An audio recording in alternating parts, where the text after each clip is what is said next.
ಕುಟುಂಬಕ್ಕೆ ಇಡೀ ಫ್ಯಾಮಿಲಿಗೆ ಕಂಟಕ ಟೆನ್ಷನ್ ಮನೆ ಮಾಡ್ತಾ ಇದೆ.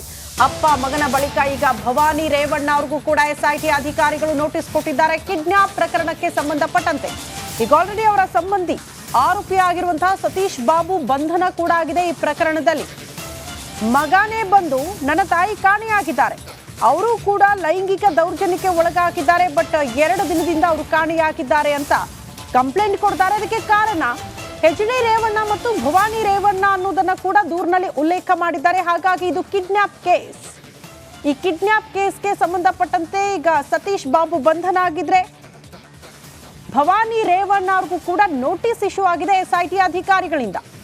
ಹಾಗಾಗಿ ಇಡೀ ಕುಟುಂಬಕ್ಕೆ, ರೇವಣ್ಣ ಅವರ ಇಡೀ ಫ್ಯಾಮಿಲಿಗೆ ಕಂಟಕ ಎದುರಾಗ್ತಾ ಇರೋದು.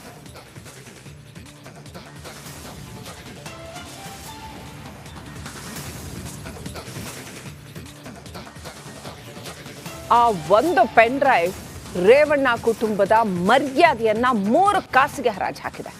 ಅಪ್ಪ ಮಗನನ್ನ ಸಮಾಜದ ಕಟಕಟೆಯಲ್ಲಿ ಬೆತ್ತಲಾಗಿ ನಿಲ್ಲಿಸಿದೆ. ಹಾಗಾದ್ರೆ ರೇವಣ್ಣ ಕುಟುಂಬದ ವಿರುದ್ಧ ದಾಖಲಾದ ಕೇಸ್ಗಳು ಯಾವ್ಯಾವುದು, ಇಬ್ಬರ ವಿರುದ್ಧ ಕೇಳಿ ಬಂದ ಆರೋಪಗಳೇನು ಅಂದ್ರೆ ಸೆಕ್ಷನ್ಸ್ ಯಾವ್ಯಾವ ಸೆಕ್ಷನ್ ಅಂಡರ್ ಅಲ್ಲಿ ಕೇಸ್ಗಳು ದಾಖಲಾಗಿದೆ, ಆ ಡೀಟೇಲ್ಸ್ ನೋಡಿ.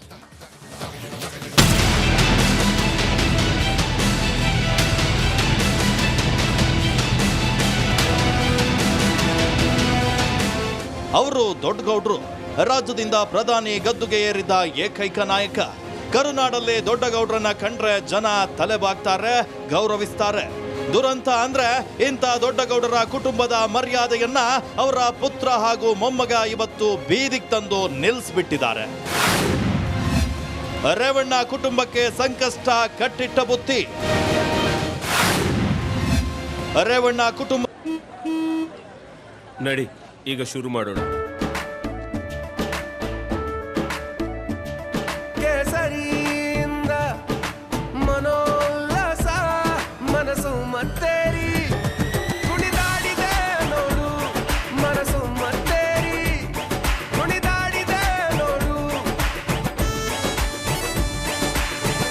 ಕ್ಷಣ ಕ್ಷಣವೂ ಆಚರಿಸಿ ಕೇಸರಿ ಹಬ್ಬ.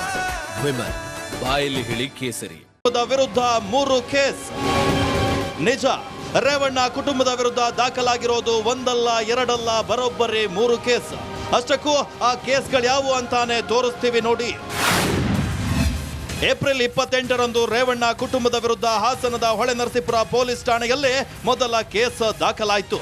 ರೇವಣ್ಣ ಮನೆಯ ಕೆಲಸದಾಕೆ ದೂರು ನೀಡಿದ್ದಾರೆ.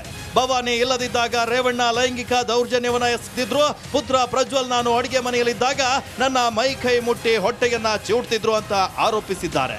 SIT ಈ ಪ್ರಕರಣವನ್ನ ತನಿಖೆ ಮಾಡ್ತಾ ಇದೆ.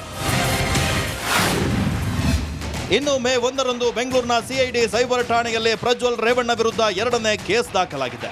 ಲೈಂಗಿಕ ದೌರ್ಜನ್ಯ ಎಸಗಿ ಕೊಲೆ ಬೆದರಿಕೆ ಹಾಕಿರೋದಾಗಿ ಖುದ್ದು ಹಾಸನ ಜನಪ್ರತಿನಿಧಿಗೆ ಪ್ರಜ್ವಲ್ ರೇವಣ್ಣ ವಿರುದ್ಧ ಆರೋಪಿಸಿದ್ದಾರೆ. ಸೆಕ್ಷನ್ 376(2) ಅಂದ್ರೆ ನಿರಂತರ ಅತ್ಯಾಚಾರ ಎಸಗಿರುವ ಆರೋಪದ ಅಡಿ ಕೇಸ್ ದಾಖಲಾಗಿದೆ. ಇನ್ನು ಮೇ 2ರಂದು ಮೈಸೂರಿನ KR ನಗರ ಪೊಲೀಸ್ ಠಾಣೆಯಲ್ಲಿ 3ನೇ ಕೇಸ್ ದಾಖಲಾಗಿದೆ. ರೇವಣ್ಣ ಮನೆ ಕೆಲಸದಾಕೆಯ ಪುತ್ರ ತನ್ನ ತಾಯಿಯ ಮೇಲೆ ಲೈಂಗಿಕ ದೌರ್ಜನ್ಯ ಎಸಗಿ ಬಳಿಕ ಅಪಹರಣ ಮಾಡಲಾಗಿದೆ ಅಂತ ಆರೋಪಿಸಿದ್ದಾರೆ. ಈ ಪ್ರಕರಣದಲ್ಲಿ HD ರೇವಣ್ಣ ಹಾಗೂ ಭವಾನಿ ರೇವಣ್ಣ ಸಂಬಂಧಿ ಸತೀಶ್ ಬಾಬು ಆರೋಪಿಗಳು. ನೆನಪಿರಲಿ, ಇದಿಷ್ಟು ರೇವಣ್ಣ ಕುಟುಂಬದ ವಿರುದ್ಧ ದಾಖಲಾದ ಈವರೆಗಿನ ಕೇಸ್ಗಳಷ್ಟೇ. Bureau report, Republic Kannada. ಈ ಬಗ್ಗೆ ಮತ್ತಷ್ಟು ಡೀಟೇಲ್ಸ್ ನಾವು ಕೊಡೋದಕ್ಕೆ ನಮ್ಮ ಪ್ರತಿನಿಧಿ ನಾಗರಾಜ್ ನೇರ ಸಂಪರ್ಕದಲ್ಲಿ ಜಾಯಿನ್ ಆಗ್ತಿದ್ದಾರೆ. Nagaraj, over all HD Revanna ಅವರ ಇಡೀ ಫ್ಯಾಮಿಲಿಗೆ ಟೆನ್ಷನ್ ಮನೆ ಮಾಡ್ದಂಗೆ ಕಾಣಿಸ್ತಾ ಇದೆ. ಒಂದ್ ಕಡೆ ಪ್ರಜ್ವಲ್ ರೇವಣ್ಣ ವಿರುದ್ಧ ಲುಕೌಟ್ ನೋಟಿಸ್ ಜಾರಿಯಾಗಿದೆ, ಮತ್ತೊಂದು ಕಡೆ ರೆಡ್ ಕಾರ್ನರ್ ನೋಟಿಸ್ ಜಾರಿಗೂ ಕೂಡ ಸಿದ್ಧತೆಗಳಾಗ್ತಾ ಇದೆ. HD ರೇವಣ್ಣ ಅವರ ವಿರುದ್ಧ ಕೂಡ ಲುಕೌಟ್ ನೋಟಿಸ್ ಜಾರಿಯಾಗಿದೆ. ಹಾಗಾಗಿ ಯಾವುದೇ ಕ್ಷಣದಲ್ಲಾದ್ರೂ ಬಂಧನ ಆಗಬಹುದು ಅಂತ ಈಗ ಭವಾನಿ ರೇವಣ್ಣ ಅವರ ಸರದಿ ಎಷ್ಟು ಮಟ್ಟಿಗೆ ಇಂಪ್ಯಾಕ್ಟ್ ಆಗಬಹುದು, ಎಷ್ಟು ಮಟ್ಟಿಗೆ ಸಂಕಷ್ಟ ಆಗಬಹುದು ಈ ಕಿಡ್ನಾಪ್ ಪ್ರಕರಣ? ಶ್ರುತಿ, ಈಗಷ್ಟೇ ಏನು SIT ಇಂದ ಸಿಗ್ತಾ ಇರತಕ್ಕಂಥ ಲೇಟೆಸ್ಟ್ ಅಪ್ಡೇಟ್ ಏನಂತಂದರೆ ಈ ಮೂವರು ಸಂಸದ ಪ್ರಜ್ವಲ್ ರೇವಣ್ಣ, ಶಾಸಕ HD ರೇವಣ್ಣ, ಹಾಗೆಯೇ ಭವಾನಿ ರೇವಣ್ಣ ಏನು ಮೂವರಿದ್ದಾರೆ, ಈ ಮೂವರಲ್ಲಿ ಯಾರ ಬಂಧನ ಯಾವ ಕ್ಷಣದಲ್ಲಿ ಬೇಕಾದರೂ ಆಗ್ಬೋದು ಅನ್ನೋ ಒಂದು ಮಾತುಗಳು SIT ಉನ್ನತ ಮೂಲಗಳಿಂದ ಬರ್ತಾ ಇರ್ತಕ್ಕಂಥದ್ದು. ಇದಕ್ಕೆ ಪ್ರಮುಖ ಕಾರಣ ಇಷ್ಟೇ, ಏನು ಒಂದು ಕಡೆ ಪ್ರಜ್ವಲ್ ರೇವಣ್ಣ ಮೇಲೆ ಈಗಾಗಲೇ ಏನು CID ಸೈಬರ್ ಠಾಣೆಯಲ್ಲಿ ಪ್ರಕರಣ ದಾಖಲಾಯಿತು, ರಿಪೀಟೆಡ್ ಆಗಿ ಒಂದು ಜನಪ್ರತಿನಿಧಿ ಮಹಿಳೆ ಮೇಲೆ ಅತ್ಯಾಚಾರ ಮಾಡ್ತಾ ಇದ್ರು ಅಂತೇಳಿ, ಹೀಗಾಗಿ ಅವರನ್ನು ಯಾವ ಕ್ಷಣದಲ್ಲಿ ಬೇಕಾದರೂ ಬಂಧನ ಮಾಡ್ಬೋದು. ಒಂದು ಕಡೆ ಒಳ್ಳೆನರಸೀಪುರ ಟೌನ್ ಠಾಣೆಯ ಒಂದು ಮೂಲ FIRಗೆ ಸಂಬಂಧಿಸಿದಂತೆ ನಿರೀಕ್ಷಣಾ ಜಾಮೀನಿಗೆ ಅರ್ಜಿ ಹಾಕಿ ವಾಪಸ್ ತೆಗೆದುಕೊಂಡಿರ್ತಕ್ಕಂಥ HD ರೇವಣ್ಣಗೆ KR ನಗರದಲ್ಲಿ ದಾಖಲಾಗಿರ್ತಕ್ಕಂಥ IPC ಸೆಕ್ಷನ್ 364A ಈ ಒಂದು ಪ್ರಕರಣ ಮುಳುವಾಗುವ ಸಾಧ್ಯತೆ ಇದ್ದು, ಇದರಲ್ಲಿ ಅವರ ಬಂಧನ ಯಾವ ಕ್ಷಣದಲ್ಲಾದರೂ ಆಗ್ಬೋದು. ಯಾಕಂದರೆ ನೋಟಿಸ್ ಕೊಟ್ಟರು, ನೋಟಿಸ್ಗೆ ಉತ್ತರ ಕೊಟ್ಟಿಲ್ಲ, ಜೊತೆಗೆ ಏನು ಲುಕೌಟ್ ನೋಟಿಸ್ ಜಾರಿಯಾಗಿರೋದ್ರಿಂದ ಅವರ ಬಂಧನವೂ ಆಗ್ಬೋದು.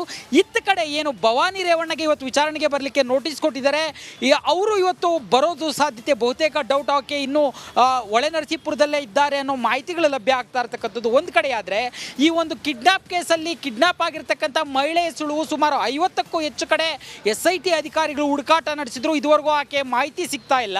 ಈ ಹಿನ್ನೆಲೆಯಲ್ಲಿ ಭವಾನಿ ರೇವಣ್ಣರನ್ನು SIT ಅಧಿಕಾರಿಗಳು ಬಂಧಿಸಿ ವಿಚಾರಣೆ ನಡೆಸುವ ಸಾಧ್ಯತೆಯೂ ಇರಬಹುದು ಅಂತೇಳಿ SIT ಮೂಲಗಳು ಹೇಳ್ತಾ ಇರ್ತಕ್ಕಂಥದ್ದು. ಈ ಬೆಳವಣಿಗೆಗಳನ್ನು ನೋಡ್ತಾ ಇದ್ರೆ ದಿನದಿಂದ ದಿನಕ್ಕೆ, ಕ್ಷಣದಿಂದ ಕ್ಷಣಕ್ಕೆ ಕಾನೂನು ಕೂಡಿಕೆ ಈ ಒಂದು HD ರೇವಣ್ಣ ಕುಟುಂಬಕ್ಕೆ ಬಿಗಿಯಾಗ್ತಾ ಇರ್ತಕ್ಕಂಥದ್ದು. ಯಾರು ಯಾವ ಕ್ಷಣದಲ್ಲಿ ಬೇಕಾದರೂ ಅರೆಸ್ಟ್ ಆಗ್ಬೋದು ಅಂತ ಸಾಧ್ಯತೆ ಇರ್ತಕ್ಕಂಥದ್ದು. ಶ್ರುತಿ. ಓಕೆ ನಾಗರಾಜ್, ಧನ್ಯವಾದಗಳು ತಮ್ಮೆಲ್ಲ ಮಾಹಿತಿಗೆ.